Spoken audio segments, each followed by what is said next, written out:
mga boksingerong Pinoy ay nakilala sa taglay na pambihirang lakas. Kaya maraming unforgettable knockouts na ang naitala. Nariyan ang 2-time knockout of the year ni Donaire. At syempre, ang 2009 knockout win ni Pacquiao kontra kay Hatton na nagpayanig sa buong mundo, lalo na sa British boxing community. Ngunit may mga boksingero din tayong matitindi kung usapang depensa.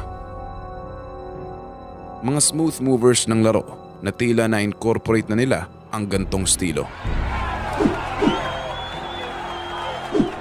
Isa na riyan ang magiting na road warrior, John Riel Casimero.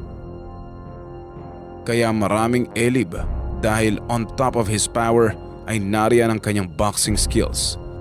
Ultimang coach ni Canelo na si Eddie Reynoso ay bilib at pasok sa kanyang radar ang ating pambato. La verdad para mí este Casimero es uno de los mejores peleadores en las divisiones chicas. Highlights sa content na ito ang malulupit na depensang kanyang ipinamalas. Nariyan ang kanyang mga sleeping techniques.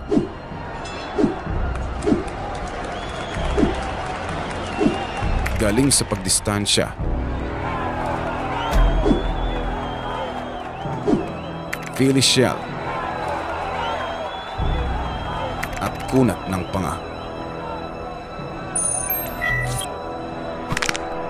Noong nag-uumpisa o nasa mababang dibisyon pa lang ay hindi pa gaanong nahasa ang depensa. Medyo malambot at nabubutasan pa kaya nagresulta sa iilang talo. Napasuko rin siya sa relentless at accurate punches ni Morote Mitalani.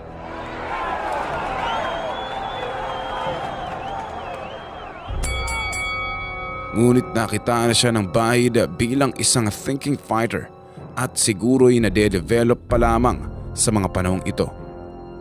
Nang first title defense niya sa kanyang IBF flyweight title laban kay Edwards ay nasaksihan ng marami ang variety of defenses na kanyang ipinamalas. Mga head slip at distance management ang talagang na-showcase niya dito. Habang gumagawa ng angle to land his counter punches. Pero masasabing umapak si Casimero sa kanyang prime during his bantamweight crusade. Isang ehemplo dyan ay ang kanyang defensive prowess against Ricardo Franco. At syempre, ang laban kay Solani Tete.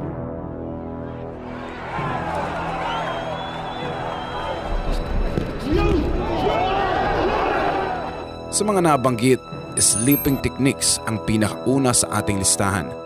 Sa pag-anticipate ng incoming jab ay nagagamitan ng head movement at para na rin maputol ang possible big punch setup ng attacker. Kaya kailangang magaling rin sa pag-predict kung saang anggulo at kailan ibabato ang suntok. Nahasa ang ganyang abilidad sa pamamagitan ng masusing pag-iensayo at training before the actual fight. Dahil every fighter has their own rhythm, ngunit yung iba ay magaling bumasa at bumasag ng ritmo ng katunggali.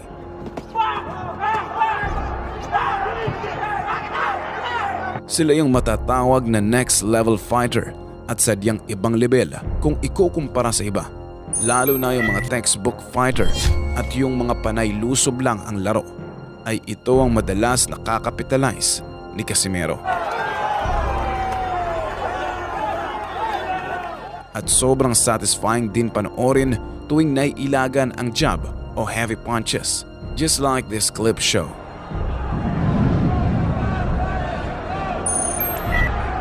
Boxing is also about distance o pagkalkula sa layo at reach ng kalaban. Square the circle has its measurements, pati ang kapal ng gloves, etc. ay may mga sukat yan. Keeping the distance ay isa sa parte na kung saan magaling si Casimero. Sumugod man at umatras o kahit gumitna lang ay gamay niya ang distansya.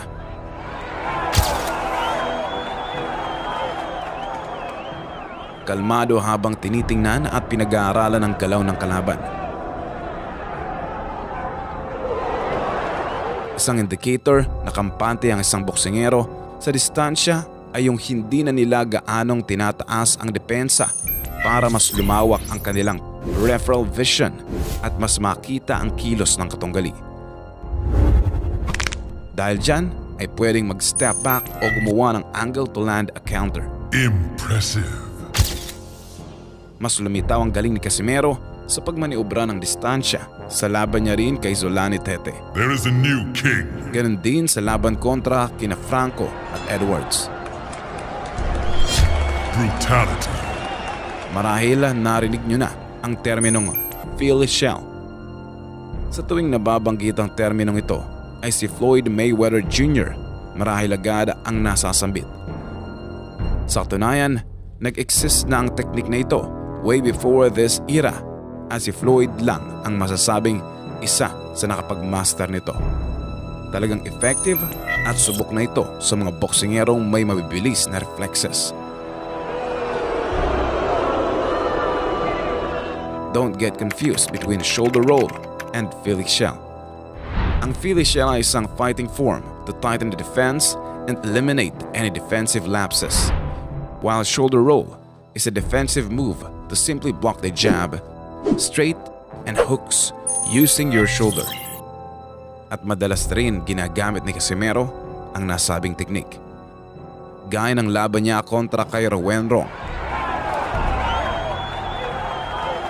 at Charlie Edwards. Mas na-showcase niya ito kontra kay Rigondo kaya hindi rin gaanong sumusuntok ang Cuban dahil alam niyang mahirap lusutan habang may counter na dapat iwasan.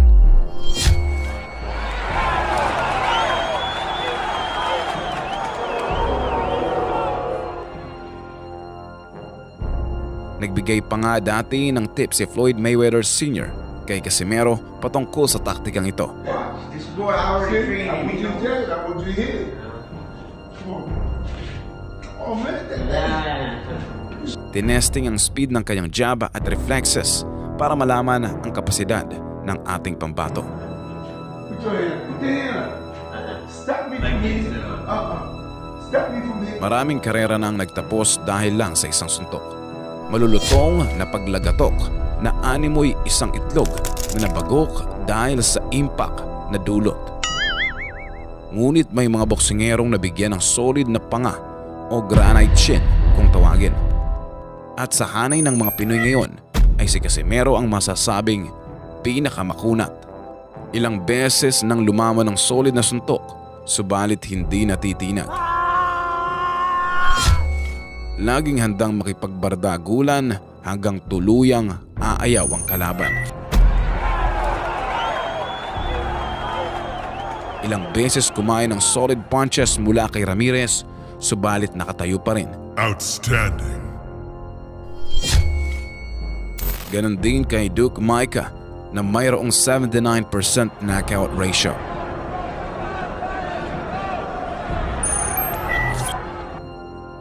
Offense is a great defense, anila. Kaya imbes na stationary ang kanyang depensa, ay ginagalaw niya ang kanyang kamay bilang opensa gaya ng pagbato ng mga pillow punches to keep his opponent busy. Kasabay ng pagsilip sa anggulo at butas to land his money punch, narito ang ilang clip ng nasabing teknik.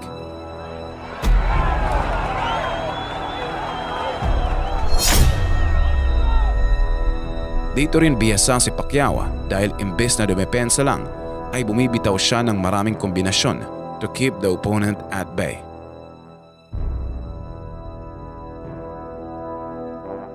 Si Pacman ay kilala sa kanyang dynamic defense.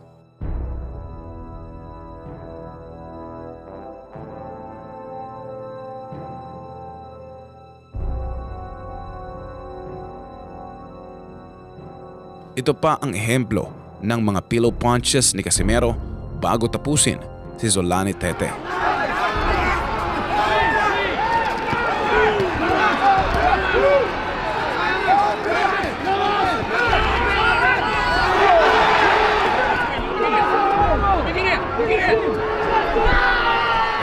Defeated.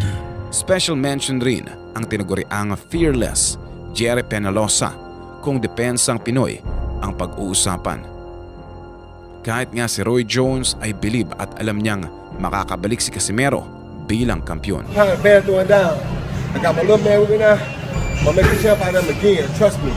I'm the baddest. I know the most. I'm gonna make a champ out of this one too.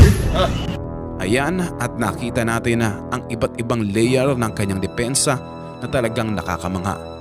Kung maraming Pinoy ang nagantimpalaan ng purong lakas, abay ilan lang ang nabigyan ng abilidad ng isang matalino at madiskarteng boksingero.